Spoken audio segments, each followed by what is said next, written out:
Welcome back to the Dynasty Market Watch, where yesterday's price is not today's price, presented by the Bulletproof family of podcasts. I'm Todd Halverson. I'm joined by Brian O'Leary and Matt Davis. I realized I didn't introduce you guys last week. That's on me. So I think we have a pretty exciting show today. We've got a few spicy takes. I've had a bunch of requests in the DMs to get to talking about these incoming rookies.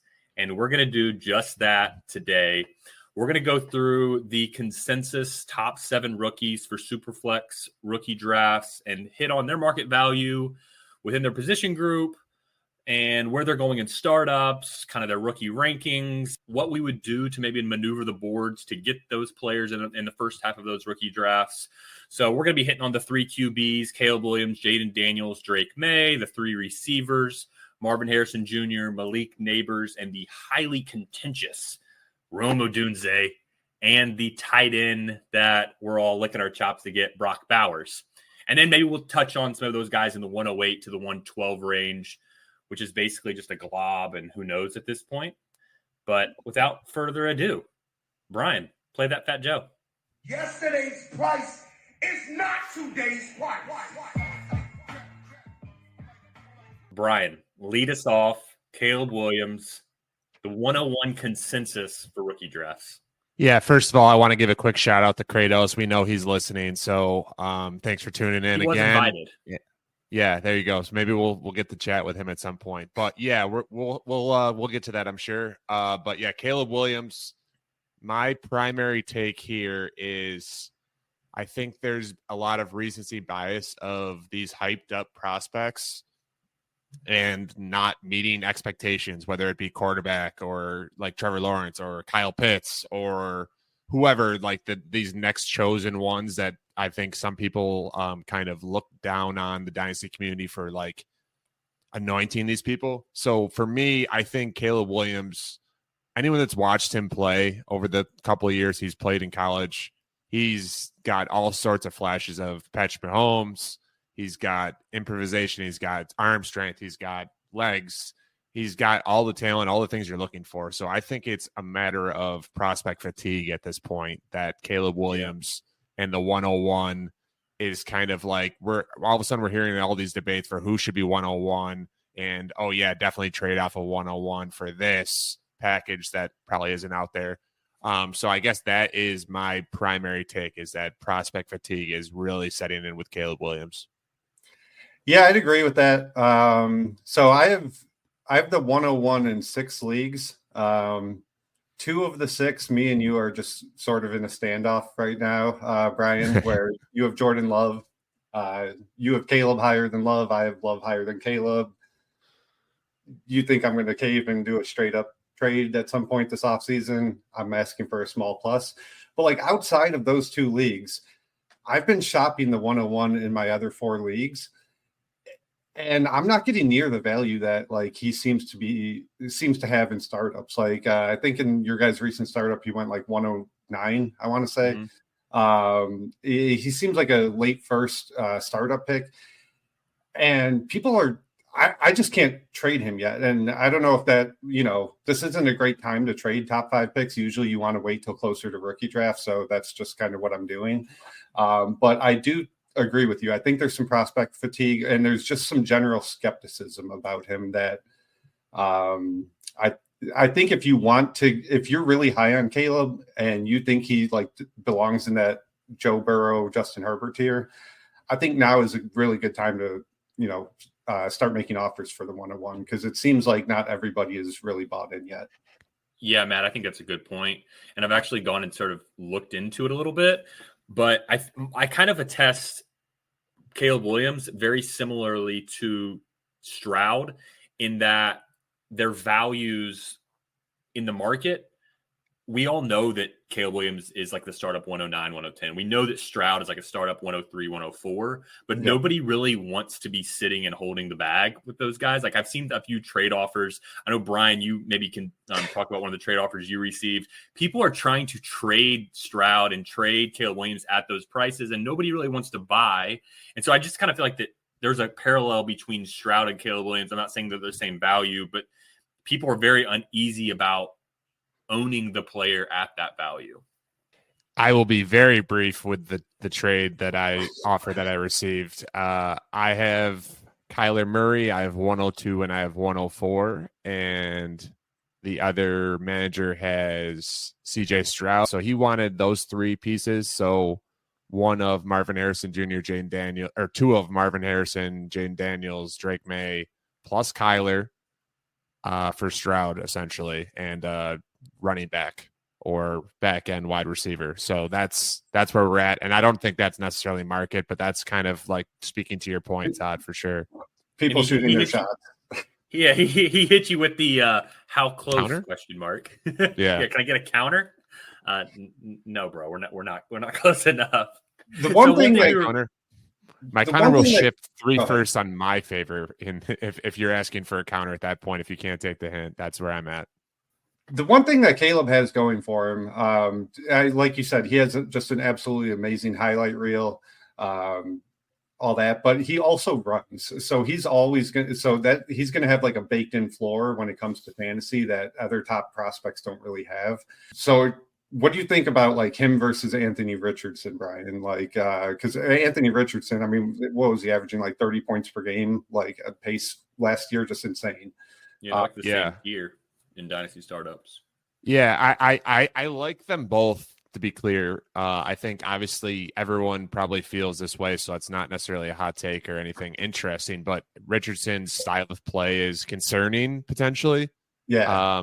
But I mean, we saw in that small sample size last year, and with their coach and their weapons that they seem to be having and accumulating, that there's no reason Anthony Richardson can't take that, like to use someone that we've maybe talked about a little bit, like a Jordan Love type of leap in terms of big plays. Might not have the highest completion percentage all the time, but elevates his weapons and elevates his overall value like pretty quickly. And if Anthony Richardson can do that, I think he skyrockets. Where Caleb is probably going to take a year to like figure things out. I don't think he's going to necessarily take the league by storm. So I think that's an interesting value proposition for sure. So when you ask that question, my initial thought is, okay, I'm going to take the conservative route of Anthony Richardson because I've seen something from him. And then I'm starting to think like, okay, so I'm saying the conservative route is 4 NFL games from, or whatever it was. I think it was 4 NFL games from Anthony Richardson. He only played 2 or 3 full games. Yeah. That's not the conservative route. Like we didn't see a large enough sample to say that the conservative route is Anthony. The conservative route is Caleb Williams because we saw definitely 2.5 monster seasons. I mean, Anthony Richardson was shit in college. If we hadn't seen those 4 games from Anthony Richardson, we're probably overvaluing those games. And was he awesome? Absolutely, he was. He was incredible in that sample size. But Caleb Williams has been one of the best prospects we've seen for 2.5 years. And you asked that question, and from the time that Brian started talking to the end, I changed from Anthony Richardson to Caleb Williams, and he's just such a good prospect, and we're really underrating it. It's funny, Todd, because you're talking about like what's the safer option. I also think Caleb Williams probably has a higher ceiling. Like as much as I said Anthony Richardson can skyrocket, Caleb Williams has the floor and ceiling. He has a higher ceiling in fantasy, though. That does not mean Anthony Richardson won't surpass him or be better than him. I'm just saying, like peak, outcomes, high and low. I think it's probably Caleb Williams because he has, again, like for people that haven't watched him play a lot, he plays like Patrick Mahomes. So if he's in the right situation, he can be a 5,000. He can be a 5,000 yard passer, and that wouldn't be like crazy. He can be a 40 touchdown pass guy. That's not out of question. He's less of a runner, like in the sense of like maybe like Kyler or Lamar. He stays in the pocket with his movement often and like keeps plays alive. And really, really, like to me, like we've seen like that. We talked about Kelsey last week. That elevates a lot of guys that maybe are less talented and or falling off a little bit of a cliff, and elevates them to something that they wouldn't have been otherwise. So he's a floor raiser for other players as well. 21 rushing touchdowns the last 2 years. I wanted to ask you guys, like, so from what I can tell, there's two main knocks on Caleb Williams. And I think one we're all going to agree is nonsense. And that's like the maturity makeup. Like he cried one time because he lost a big game. He paints his nails. It's just a bunch of bullshit, right? I don't think any of us. Nails. I have toenails are painted right now because my daughter she's 5 years old and she thought it'd be fun to paint my toenails. So I guess if you're throwing Caleb Williams under the bus, you could throw me under the bus too because my daughter thinks it's hilarious to paint my toenails. Yeah, so I mean, I have no concerns about his makeup, his attitude, any of that. It's just all nonsense. The other one I think there could be some legitimacy to is that some people are concerned about his ability to play within structure in the NFL when the timing matters more than anything, and that a lot of his plays were, like you said, Brian, like off script, running around. That's the type of shit that gets Justin Fields killed every Sunday. So I don't think there's a lot to criticize there. What's that? Matt, you know better than I do. Is Fields more of decisiveness or like holding is it him wanting to run? Like Caleb wants to push it down the field. I feel like to me, like Fields was trying to like run too much. And now his decisiveness with like the plays, anticipation, that type of thing. And that's what holds him back a little bit more. Fields is like the choke the chicken, whereas like Caleb Williams is more like, I'm not necessarily choking the chicken. I'm just like looking for the home run. Like it's still a knock. It is. Yeah. I'm just mean, is it a different knock? Like it's in the same overall, house of issues, but is it the same issue? I think they're similar in the sense that Fields is generally always looking to make a big play, whether that's running or throwing deep. He does like to take shots deep downfield. There was at times that Luke Getsy just called 3 straight screen passes, like when they were backed up in their own end zone. And I think Fields' coaching has largely failed him in the NFL. And that would be the one thing that I would point to in AR's favor over Caleb is listeners of the pod going back to October probably have heard me say this, but I love Shane Steichen. He's just a madman in all the best ways. And his pace of play is just insane. You might know this better than me, Brian, as a Colts fan, but several times a game, they're just snapping the ball with 25 seconds left on the play clock, which is very rare. So they just run a lot of plays. They got a lot of good offensive production. Got Gardner Minshew on the doorstep of the playoffs that week 18 game with the Texans. So I know Richardson is in an environment that I love. I think Caleb is going to be drafted by the Bears and go to an environment I do not love at all. I do think that matters a lot for the development of these quarterbacks. So that would be a piece I wouldn't totally overlook in the AR versus Caleb debate. I think that's definitely a factor for a lot of people's perception right now. They're assuming the Bears ruin whoever they touch, kind of thing. Can't fault the assumption. I mean, we can't really dispute that too often here. But anyways, we've talked a lot about Caleb. We've branched off into a couple other quarterbacks comparisons. Matt, why don't you hit us with your favorite of the two next quarterbacks? So either Jayden Daniels or Drake Maye. It's tough, man. Clump them together, but yeah. I lump them together. Clump them together. Sure. I don't know who to like more. I kind of think it's almost like the conservative versus shooting for the moon thing Todd was talking about last segment, where like I think Drake Maye is the safer bet. But, Daniels, I think has more upside. He's a much more dynamic runner, even though Drake Maye does run. To me, I kind of see Drake Maye as a safer option. I don't think that's necessarily like reinventing the wheel or anything by saying that. But like his safer option is maybe not something sexy to some people, but like to me, I think Kirk Cousins-ish is like his floor, and not accounting for like the volume that Kirk Cousins had as well, but like that type of player as his floor, that's a pretty nice floor to have. Jayden Daniels, on the other hand, he's a little bit older, which we talked about off air. Like QB age is overrated, I think, in general, in terms of like once they're in the NFL and good situation, draft capital, etc.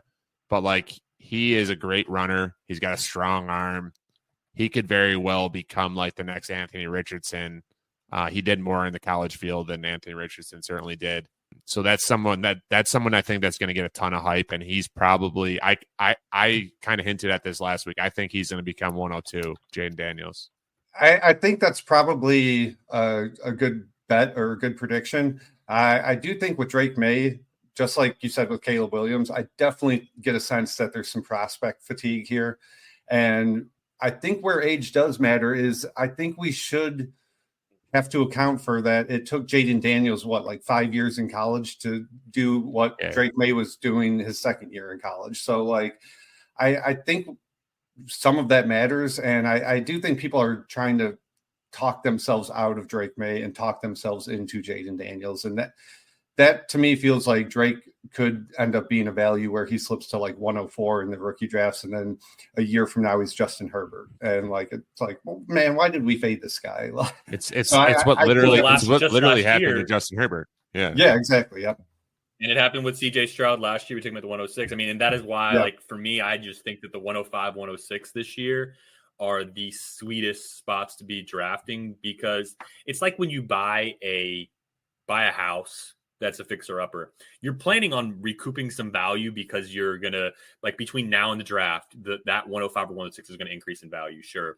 But you're also not baking into the fact that 105 or 106 could end up being Drake Maye or Jayden Daniels that drops back, because people get excited about Nabers or Bowers, and you end up getting the CJ Stroud at the 106. You get a Justin Herbert at the 106. And in the same way of like you buy a house in a certain neighborhood and it's a fixer upper, but the neighborhood value goes up because a bunch of other houses are being fixed up in the same area. And you're not even accounting for that when you buy the house. So I think that 105, 106 is just a sweet spot to be drafting. And I think you're right, Matt, that there's just some prospect fatigue on Drake Maye. I really only have one reservation with Drake Maye. And if you don't stay with me here, you're going to think I'm just helmet scouting. But when I compare what Drake Maye and Sam Howell did, Sam Howell and Drake Maye were in the same offense. They were in the same scheme. They had a little bit of crossover on players like Josh Downs. I would say Sam Howell probably had a little bit better supporting cast, but Sam Howell's numbers were a little better than Drake Maye's. And that scares me a little bit. Drake Maye has better tools for the NFL than Sam Howell. But like, if I look at the yards per attempt, Sam Howell better in year 2 than Drake Maye. A little bit better in year 3 than Drake Maye. If I look at adjusted yards per attempt, Sam Howell a little bit better than Drake Maye. And so that does scare me a little bit, that, okay, we have this guy that has proven that he can't succeed in the NFL pretty much. And we have a guy that was in a very similar scheme that probably wasn't quite as good. And we're saying that he's going to be way better. That is a little bit scary for me.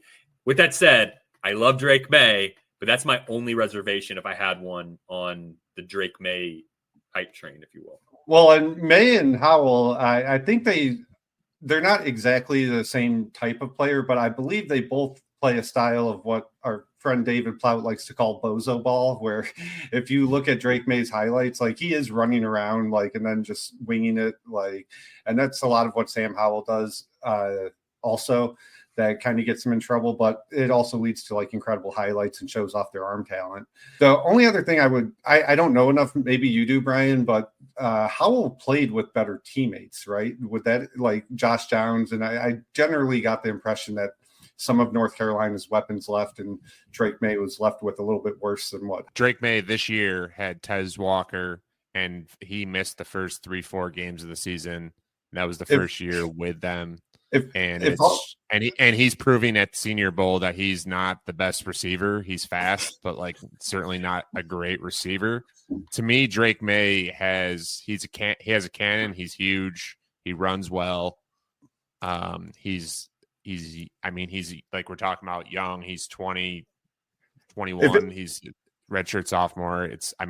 He right away was awesome. So if all you did was watch the last week of the Senior Bowl and nothing else, you would come away with the impression that Tez Walker is the worst football player in the country. Like, it's been a while since I've heard someone have God, the poor guy. Everybody, he definitely got shit on. Bad for him by the end of it. I still think like he'll be like a boomer bust type of player. Yeah. and he might end up becoming like a value because everyone's just shitting down his throat right now. But yeah, tough week for him. Here's the thing. Last year, Rashee Rice was supposedly terrible at the Senior Bowl. The Senior Bowl really tailors to guys that are separators, the quick twitch guys, the guys like a Roman Wilson, Tank Dell last year. Like, it really tailors to those types of players because they're like running like short intermediate routes. There's not it's not like a contested catch game. It's not like the deep ball game. So like it's tough to take much from it, but you do get to see the Roman Wilson or the Tank Dell type that can look explosive in the short intermediate. Lad McConkey, those type guys. So I don't want us to like totally breeze right over Jayden Daniels, but we kind of got to keep things moving along here. But if as of right now, just give me the cheaper one of Daniels and Maye as things stand today is kind of where I'm at between those two. That's how I feel. Brian, gun to your head, you are on the clock. You have to take one. Are you taking Maye or Jayden Daniels? I can't trade. I would take. Let's say Marvin Harrison's gone. You're at the 103, and it went Caleb and Marvin. Yeah, I would take Daniels, I think. Yeah, but that's not that. That's a bigger swing. Yeah, you're shooting for the upside.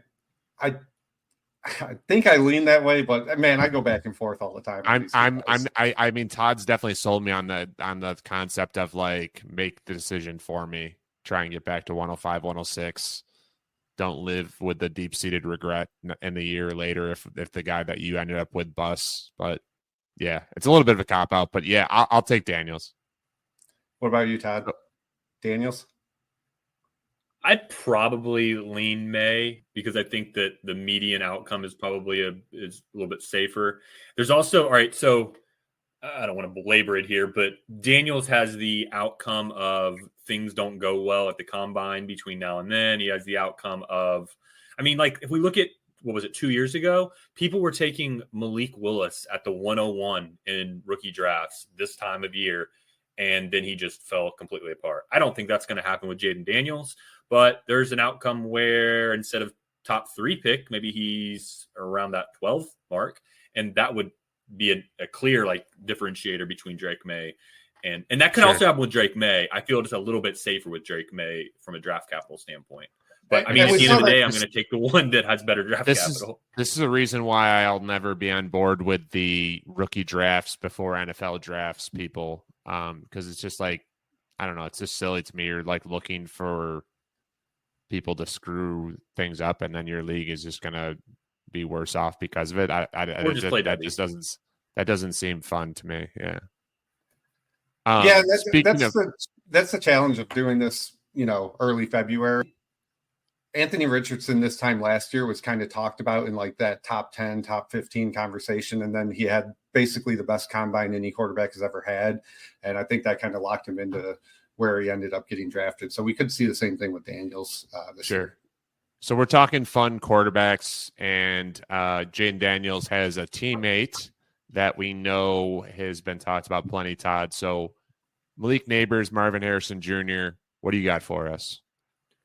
So I'm to the point now, like Marvin Harrison Jr. side, let's talk Nabers right now. I'm to the point now with Nabers. Like I've pulled all the data in. You're hearing what people are saying, like film-wise. You look at his draft capital potential on mock drafts. I'm to the point now where he's above the whole group of like that massive tier of like Nico, Ayuk, Devontae Smith, all those guys. He's ahead of that tier. He's probably in the tier with like Olave and AJ Brown. And I'm very tempted to put him at the top of that tier. I think Olave is actually a decent comp for him, and he might be better. And I think that the floor range is very close to Olave, where like even if a bad outcome with Nabers, I'm probably just sitting in that like Devontae Smith tier. And like how different is Devontae from Olave? So what the heck? I'll just put him ahead of him because I think that ceiling might be higher. So you're talking AJ Brown, Olave. That's like in terms of startup value, that's like late 2, 3, early 3 range. That's where you'd want to be taking Malik Nabers. where I'd want to be taking him. I'm not really. I mean, Well, yeah, I guess what you would have to take him So, as if I you're took- talking those receivers. we were talking 105 earlier. I took the 105 at the end of the third round in the startup that you and I are in. With that pick, I'm assuming worst case scenario, I'm taking Malik Nabers with that pick. Yeah. Best case scenario, a Jayden Daniels or a Drake Maye falls to me because somebody else gets excited about Malik Nabers. I'm perfectly fine if Malik Nabers is the one that falls to me and I have him. I took him as wide receiver 11 in that startup. If that's what happens, sure, I'm good with it. I hate to say that Malik Nabers and Marvin Harrison Jr. are like becoming closer to the same tier for me, but they are. Like Malik Nabers, based on like my pre-draft data and stuff, like he's like putting this out into the ether. He's like shiny toy. He's like the fifth best prospect since 2010. I don't want to break the record for saying the words prospect fatigue, but are we sure that's not what's happening here with Marvin Harrison? Because you're not alone in that. I've seen Marvin Harrison Jr. is my second best prospect since 2010. So yeah, I've seen a lot of people kind of compare those two as equals, Nabers and Marvin. It's scary to like kind of abandon such a spectacular prospect with name recognition, who was at a big school, who produced, like Marvin Harrison Jr. and Malik Nabers. I would guess 95% of people playing Dynasty didn't even know he existed a year ago. So it's interesting for sure. That doesn't mean he's not spectacular and the fifth best prospect since 2010, but it's scary how quick that can happen. It's two-pronged, really. It seems like to me Nabers hits both groups of people. Like Todd does the numbers, and Nabers scores extremely well there. And then just, guys like me who just watch tape, not like study film like tape grinders, but just watch highlights and stuff. Like Nabers jumps off the screen like every time he has the ball in his hands. So I mean, he is the type of guy that can turn any touch into a 70-yard touchdown, which is pretty exciting, especially when you consider that he has all the other factors working for him as well. So if you're watching on YouTube, I'm going to share my screen here. And what we're looking at is the top 6 draft picks since 2010.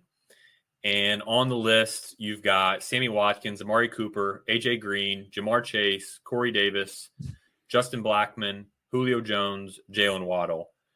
And so if Malik Nabers, I think it's pretty clear cut that Marvin Harrison Jr. is going to be in that top 5, top 6. Yeah. If Malik Nabers can jump into that top 6, I mean, you're looking at just a bunch of studs, really, and combine the fact that he's a much better prospect than like Corey Davis, Justin Blackmon were. Sammy Watkins couldn't stop drinking alcohol, and so he kind of fell off the face of the earth, but he did have a 16-point per game season.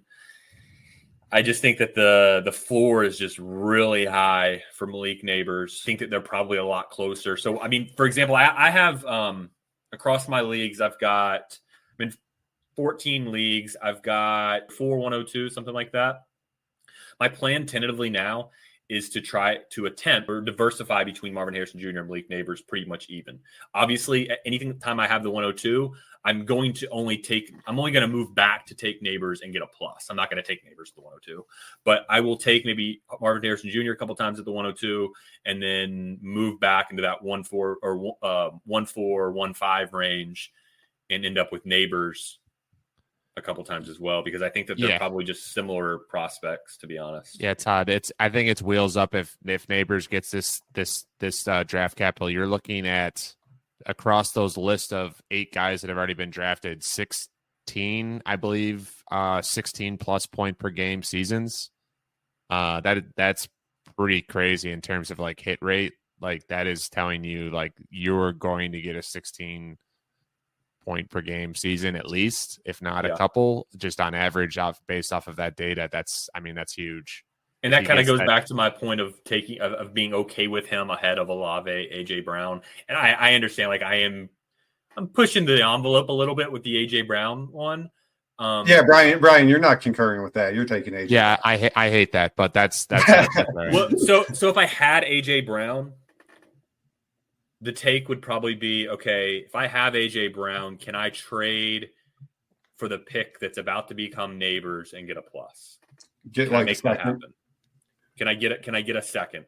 Can I get a running back that might help me win now, like an Aaron Jones? Can I do something like that where I'm combining youth and maybe getting a little bit older? But if he was like top 6, we're talking about like a Jamar Chase, Jalen Waddle level type of prospect, and we need to respect it. And how much of a difference if I end up with a guy that's really just like Devontae Smith? How much am I really losing between Devontae Smith and AJ Brown when I'm gaining like 6 years back? What was my loss? It's not a lot. Yeah, it's a fair point. I mean, so I think comparing Marvin Harrison to Nabers, I think we've kind of covered that it's not anything to do with prospect fatigue for Marvin. It's just simply that Nabers is that good and profiles as that good, and we kind of want to make that clear. The thing that I find interesting is, like, up until the last week, I haven't seen Marvin and Nabers compared that much, and then it started happening in the last week or so. Most of this offseason, I've seen Nabers and Bowers compared to each other very often, where that's going to flip-flop 105, 106. Yeah, Bowers would be my dynasty tight end 1. So you're basically comparing him, okay, Bowers or Laporta or McBride. Let's just put them all three. They're basically in the same tier. So, but if I had to choose one, I'm going to take Bowers, and it's very similar to the idea of like Nabers versus AJ Brown. The thought is, okay, if I lose the bet, how much do I lose the bet by? Laporta is not a Kelsey type of outcome. I mean, are we fair? Kelsey. Like, come on. Kelsey's numbers were insane. Like, Laporta's are good, but he's not that. He's not, maybe like Kelsey, like this past year, they were pretty similar, honestly. But I'm talking about like Kelsey for like 5 or 6 years outcome. He's probably not that. And Brock Bowers may not be either, but I think that there is the better chance that the ceiling is higher and the floor is not much lower. We're probably looking at like tight end like 6, probably like a Dalton Kincaid. And again, how much did I really lose the bet by if I lose? But there's a chance that I win, and I could win 3 times over because Brock Bowers becomes Travis Kelce. Brian, you look like you want to respond. Yeah, I mean, that's just, it's tough if our comp list is he's not Travis Kelce, prime Travis Kelce. That's tough for me to wrap my head around. Like, Laporta was a rookie this past year and was the best tight end in the league. I get that maybe he doesn't have this like exciting, like he's going to have 1,600 yards or like 20 touchdowns in a season, but like it's Travis Kelce, it's Gronkowski, it's like Tony Gonzalez. There's a couple guys that existed ever like that, where Brock Bowers, as a prospect, awesome. I raved about him last week. I'm fully in on Brock Bowers. I thought it, but if I'm taking him as the tight end 1 without landing spot, draft capital, what his role is going to be. We saw with Dalton Kincaid, for example. We didn't know.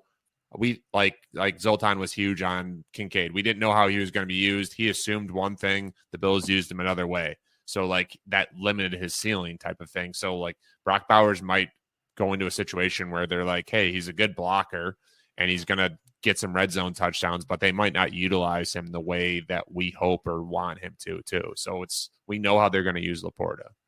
Yeah. We know how they're going to use McBride. I can only base on like kind of what we know. I'm kind of assuming that he gets like top 10 draft capital.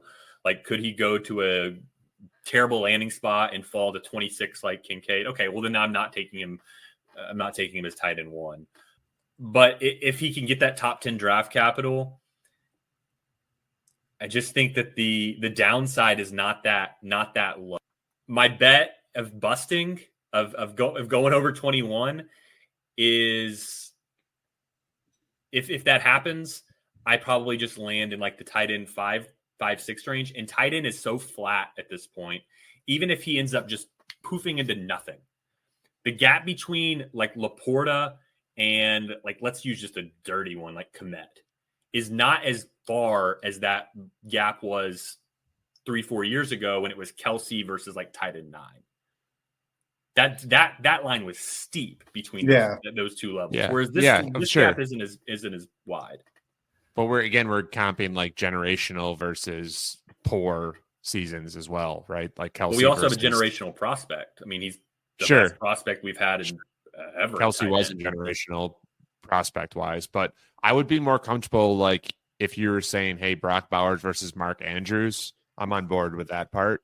At least like the argument side of things, but it's like re-rolling after you hit. It's weird to me. So you did ask me before this week's episode to reach out to Cousin Pat and ask him if he had any takes on the top 7 guys. And I didn't think he would have a lot of takes because, like a lot of dynasty players, I think he's just waiting for more information. But he did say he's a very big Brock Bowers guy. So I think he might lean towards your take, Todd. I think after hearing you guys go back and forth, I told you guys I was in the middle of it. I think I sort of land with Brian. The combination of floor and ceiling that I think Laporta has already showed.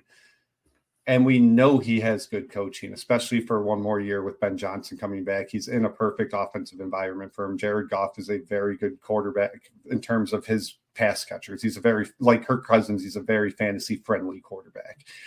So I kind of lean Laporta, but I don't think it's crazy at all to have Bowers as your dynasty tight end one. I do think he's the best tight end prospect we've ever seen. And I'm going to completely cop out and say, like, the draft capital – that stuff's going to matter. Like, that's going to all matter on this. We'll sway one way or the other. Like, if he goes 5 to the Chargers, yeah, I'm going to be sticking with Bowers at tight end 1. I think probably a lot of people. If it's like some weird landing spot as like all right, like the Titans at 7. Now we're like, okay, like he got the draft capital. It's kind of a shit spot to go. They got Will Levis, I guess, but kind of an in-betweener. All right, he falls outside of the top 12, and he goes like, I've seen him 15 to the Colts. Now I'm probably back to Laporta at tight end 1 because he lost a little bit of the draft capital that I was hoping for. See, I would be more excited about that. Well, you're a Colts fan, so that makes sense. Well, yeah, but like in fantasy wise, like Matt's talking about like coaching and usage, and we're raving about Anthony Richardson. Like I would be very excited. I wouldn't necessarily move him ahead, but I would be more excited. Like outside of the Chargers, obviously that's like the fantasy dream spot. Everyone agrees there, but I just rather care more about the draft capital. Really, I mean, I want a good landing spot, but I care more about the draft capital in that. If he goes like 6, 5, 6, 7, 8, that means the NFL is telling us this dude. I mean, we know he's a stud, but like now the NFL is agreeing with us. Like this dude's a stud, and we're going to get him involved. Unless you're Kyle Pitts and you go to Arthur Smith, and you combine that with maybe an average to above average landing spot or a smash spot with the Chargers is where things could get really sexy. And the one spot that is kind of jammed in there that I don't want to see any of these guys go to, I just want them to take a lineman or some shit, is the New York Giants at 6. Like, not a ball guy, not a Daniel Jones guy. Don't think they have a lot going for them. Just not a situation I want any of these top rookies to land in. So that seems like that's a receiver spot, and it might be this receiver we're about to talk about next, which seems to be like the consensus 107 Rome Odunze.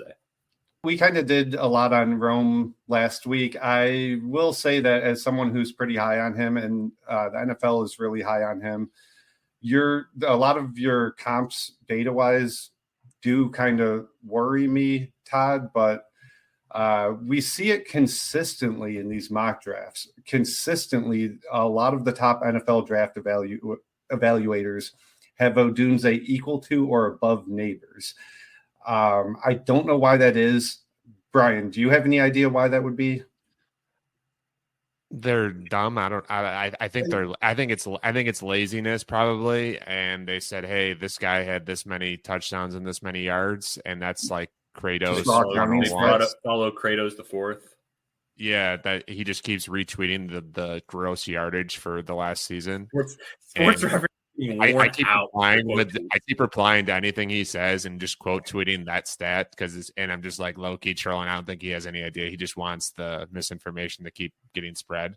But it brings me to a bigger topic. I hate to not really answer your question, Matt, because I don't have a great answer. But like the big NFL people that like comp prospects to like only Hall of Famers and superstars drives me absolutely nuts. Like I saw for Odunze, I think Matt, you might have shared it with us. As Odunze is the next Larry Fitzgerald, and it's just like, what the fuck? Like, let's let this guy get drafted. Let's let him do anything before you compare him to like this Hall of Famer. Like, compare him to like, I don't know, Mike Williams out of USC or something like that. He's a big guy that did really well in college, and we'll see after that. And you can shift that. It doesn't mean you're an idiot, but I think you look like an absolute moron when you're just saying, I need to give someone a name that they'll recognize and it'll pop so that I get more clicks and shit like that. Drives me well, Mike Williams is a great segue, and appreciate you taking me up there, Brian, because what we're looking at on the screen here, if you're on YouTube, but if you're not on the podcast, I'll let you know. But we are looking at a list of top 12 draft picks that had less than 2.5 yards per team pass attempt in their years 2-3 seasons. So last week I talked a little bit about this yards per team pass attempt. It's your receiving yards per game divided by your team's pass attempts per game. And there's a lot of signal for this stat. It really shows a lot strong correlation to fantasy success. And so what we're looking at right now is top 12 draft picks since 2010 that had less than 2.5 yards per team pass attempt in years 2 and 3. And the list includes Justin Blackmon, Mike Williams, Kevin White, Tavon Austin, John Ross, Jamison Williams, and we're probably going to add Rome Odunze to this list. And I know last week, Matt, your pushback on some of the comps that I've given on Rome Odunze were that the guys that I was kind of part of the comp list, part of the whole first round, had a lot of guys at the end of the first round. And you were right. There was probably 20 guys of that list were at the end of the first round. This is just a list of 7 players, and they're all, besides Mike Williams, bums. And Rome Odunze is about to join them.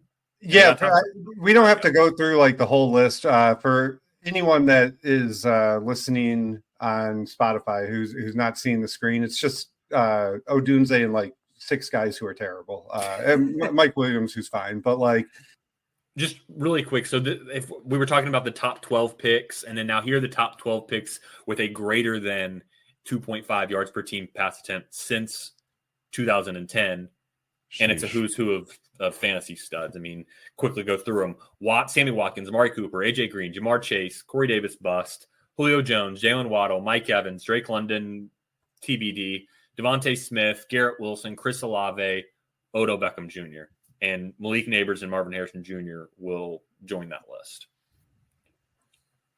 Yeah, that's a very impressive list. Okay, I just want to really quickly, I don't really like this guy, but Odell Beckham Jr. having 4 18-plus point per game seasons, and then in total only having 5 12 or more. Like, that was like peak, like elite, and then non-existent because of the injuries and stuff. It's kind of crazy. We got robbed of like another Julio Jones type. Him and Michael Thomas both, really. True. Historically great starts to their careers, and then just completely fell off a cliff, like in their when they should have been entering their prime. It's kind of bizarre. So that wraps the 101 through the 107. I think that'll be pretty consensus, at least through the combine and probably up until the time that we get draft capital, that those will be your top 7 players in, mock rookie drafts. Let's look at like the 108 to the 112. This is where, to me, like I was talking about taking Bowers over Laporte. I was talking about taking Nabers over A.J. Brown. For me, the 108 to the 112 is where things just like fall off the map for me. And I'm really uncomfortable with these guys. I don't see anybody that I can like point to and say like, this is a really good prospect. He's going to be a steal on draft day.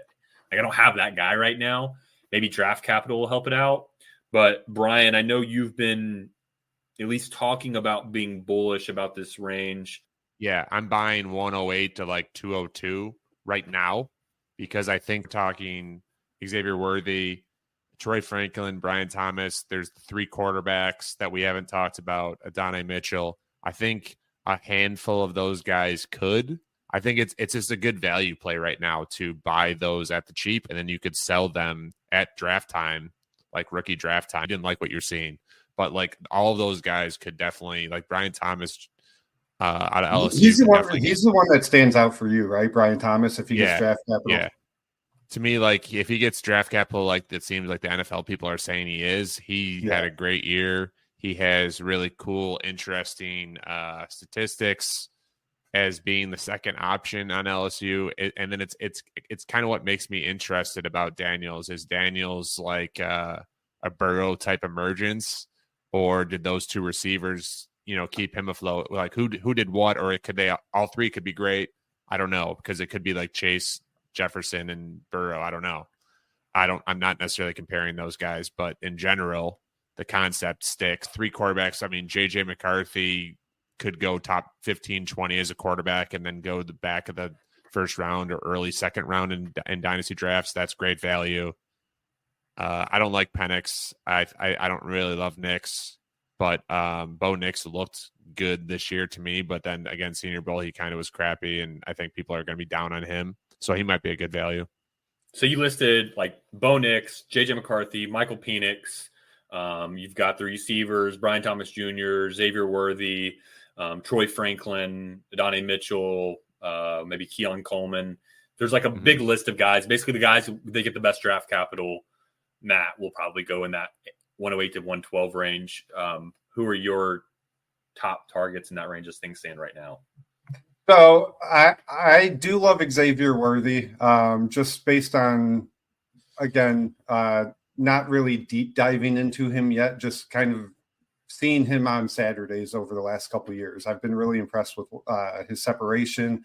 I think he plays bigger than his size. There's a lot of really cool clips going around of just him being able to create what they call like space in a phone booth type thing, where he can get like really open on a short route. I think that helps him a lot, especially down in the red zone. There's a lot I like about his game. I think he's the most talented receiver in this tier. I don't have a good answer for why his freshman year was his best year, though. So I know he kind of gets knocked a little bit, like probably in your model, Todd, and in some of the other analytics models. There's some concern about why his sophomore and junior year fell off. And I do think there was a lot of people that have watched the film and have watched a lot of Texas games do kind of blame his quarterback. I don't know how to say this guy's name. Quinn Ewers. I mean, my pushback is like, how good of a college quarterback do we need? Like, Quinn Ewers is going to be drafted probably in the first round next year. Like, it's just tough for me to. The main knock I've heard is that he consistently. Main knock I've heard on Ewers is that he consistently overthrew Worthy when Worthy was open downfield, and that's because he doesn't throw a good deep ball. Yeah. Maybe Xavier Worthy needs to grow an inch or two. So I was looking at like KTC or like Brian and I are in a startup. The guys going around these picks, 108 to 112, are guys like Jayden Reed, Jordan Addison, Stephon Diggs, George Pickens. Are we willing to move those types of players for these picks? And that hesitation from you is why I don't like these picks in the 108 to the 112, because I don't know what players. I mean, Ken Walker is in that range. What players are we willing to trade for these picks if we're going to go buy? See, I'm more comfortable trading a top 6 or 7 rookie pick, even though they're tiers above the guys we are talking about now, because there's certainty, right? Like if I trade Brian my 105, I know that's Nabers or Bowers or even a better prospect, right? I just don't know. If I trade at 110, I don't know if that's like Troy Franklin on the Chiefs, and then like I have some regret like a couple months from now. Like we just don't know. So with the amount of uncertainty that's from like 108 to 202, like Brian said, I just would not want to move any of those picks until we get clarity of who's going where and what their value is going to be. And in terms of buying, like something that I would look to do is packaging like 2 second-round picks. Like I think a lot of people are going to say everybody's the same after the top 7 and say like, I'm going to give you 205 and 210 or something like that for 111 or what, that sort of thing. Like those are the types of deals that I think are definitely out there, that if you say, if there's people that don't care after the top 7, which there always will be, like that happened last year, you can get a good value gain there where it's like there is a drop off coming at some point. If you have the drop off a little bit later after those guys, at least with high ceilings, I think it's a nice play to make. Okay, The one guy, would you be willing to take like your 106, your 105 that I've touted as like the greatest pick in the history of rookie drafts? Would you be willing to take one of those picks and move back to say the 108 and the 111? And you probably couldn't make that trade exactly, but like some sort of trade that comes out in equal value. Are you comfortable moving back and getting out of that 105 spot? For me, I think it would be silly not to do it on the clock for those picks, the top 6. I think you would want it to the point of somebody dropped for someone else in your league that they have to have, and they give you like a Godfather offer. That's where I would want to be at. So I would be like, hey, if you want this 106 Malik Nabers dropped, you got to give me, your 108 and your 25-1, that sort of thing. Like, come and get it or don't, and I'll take Nabers. Yeah, I think I agree with that. The only top 6 pick I've moved all offseason was in a package for Jalen Hurts. And like that is the type of deal I'm comfortable making this early in the offseason because I feel like I know what I'm getting. And I think my trade partner knew what he was getting. We both understood the value of the 105 in that trade. But to your point, Brian, yeah, I think if I'm going to trade my 105 for 2 late firsts, I'm going to wait until the rookie draft. I'm going to wait until we get some clarity on some of the draft capital and landing spots and get a better idea of like I did this last draft season. So the 2023 draft that Gibbs, his hype was going crazy towards the end of rookie season, right? Like once he was drafted first, in the first round. And I traded, I think it ended up being 106 or 105 for 106 Jahan Dotson, which I liked at the time. Obviously, he sucks, but and then I think I got like a second round on top of that just to move back one. So I traded and then ended up getting Stroud out of that. So like I moved Gibbs for Stroud, who was the 106 plus whatever. Who cares what the plus is, right? But that's the kind of the example of that moving back that Todd talked about earlier as well. Like fall back into the tiers. Like I was fine having CJ Stroud in that situation. But more draft day. But I want to hold on here. Jahan Dotson, is he completely dead? I think he's dead. I'm not saying he's dead quite yet. I'm not saying he's alive and well. I think he's probably like coming out of his, maybe he if he can get Drake Maye, he's like coming out of his coma. If he's not dead, he's in a hospice. Yeah, he's in a hospice. I think someone needs to give me some memory loss. Someone needs to reinvigorate my interest in him. I've been hurt before, and I'll be hurt again. So I'm gonna proceed cautiously, I guess, is my point. And I don't think what Washington has done this offseason inspires a lot of confidence. I know for me it doesn't. Cliff Kingsbury, don't really care about him. If anything, I don't think he'll have a positive effect on Washington. The one guy that's not quite in this tier, but I do think is kind of working himself up into that early 2, maybe late 1 range, depending on draft capital and landing spot. Todd, you mentioned him briefly earlier, and I don't want to overrate the Senior Bowl and the impact it has, but Roman Wilson is a guy that I am very interested in. He's the one that stands out to me the most as a guy that's going to rise a lot in the next couple months. And it seems like a lot of people agree that he's going to get top 60 draft capital. And everything about this guy I like. I think you can explain some of his numbers away the same way you can J.J. McCarthy, just Michigan scheme. They did not need to pass the ball. He was their go-to guy on third downs. He has some explosiveness and separation to his game. Seems like a great route runner. And the 2 things that I really like is his hands pop off the tape when he goes and plucks the ball out of the air and does not body catch. And the other thing is I love this kid's makeup, right? He's very competitive, super hard worker. And I don't really want to overlook that stuff a lot of these times because I think whatever his talent and potential in the NFL ends up being, he's going to maximize it. If he busts, it's not going to be because he's like fucking around like maybe Jameson Williams and shit. So that he's a guy that I really have my eye on, and I'm going to be trying to be overweight on it, just as long as he gets top 60 draft capital and doesn't fall to like third, fourth round. My issue with Roman Wilson is like, what was going on those first 3 years? Like, why is Ronnie Bell Jr. out producing him? Why is Cornelius Johnson? You've never heard of those guys? Yeah, that's because they're not very good. I've heard of Ronnie Bell, but I know he's bad. Ronnie Bell is on the 49ers. I don't know if he's going to be dressing up for the Super Bowl, but like, why is Roman Wilson behind those guys? I can't get behind these guys were all of a sudden their fourth year. They give us something and we get excited once the Senior Bowl comes around. Like, Michigan is a total enigma to me. Like, in general, they play old school. They'll go games where they throw it 6 times in a game, and it's bizarre because you don't know that could be the best receiver in the draft, but he wasn't given opportunities. Maybe it was a football guy decision. Maybe he wasn't talented enough. But like what you're talking about, like freshman not playing, like Harbaugh's the kind of guy that's like, oh, you missed a block like in fall practice of 2021, so you're gonna get benched, sort of thing. Like, to me, that he gives those vibes.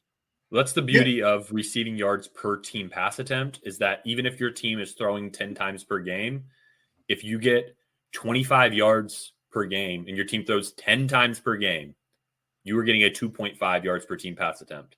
So, like, you can still get by with that stat, and that's why I wrote that stat, because it doesn't really matter how many times your team throws. It's also inherently, like, we're talking about like play style. Like, Harbaugh I don't think he's a good, like, they didn't do anything creative throughout the entire season. It was like, we're bigger than you, we're going to shove you out of the way. So, like, they're not necessarily designing plays to get their guys into great spaces either, in my opinion.